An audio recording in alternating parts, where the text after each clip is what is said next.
இதில் soya sauce கொஞ்சமும், chilli sauce ஒரு ஸ்பூனும், ஓரிகனோ ஃப்ளேவருக்காகவும் சும்மா ஸ்ப்ரிங்கிள் பண்ணி விடுறோம்.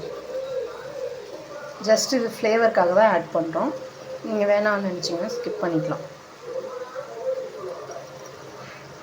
ஒரு இட்டாலியன் டச் கொடுக்கும், அதுக்காக தான் அதை போடுறோம்.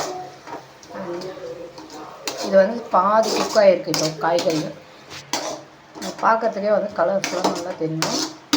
இந்த ஸ்டேஜில் இதெல்லாம் ஆட் பண்ணி விட்டுட்டு நீங்கள் இப்படி பாஸ்தா ஆட் பண்ணிக்கலாம்.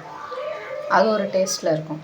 நான் வந்து கொஞ்சம் க்ரீமி டெக்ஸ்சர் வரணும் அப்படின்றதுக்காக இதில் 2 டேபிள் ஸ்பூன்ஸ் ஆஃப் கார்ன்ஃப்ளவர் வந்து நான் கரைச்சி வச்சுருக்கேன். அதை இதில் ஆட் பண்ணுறேன். இது நல்ல க்ரீமி டெக்ஸ்சர் வரும்போது நம்ம பாஸ்தா ஆட் பண்ணிவிட்டு அந்த தண்ணி சுண்டதுக்கப்புறமா நம்ம எக் ஆட் பண்ணணும். இது வந்து முடிஞ்சிடுச்சு இந்த டிஷ்.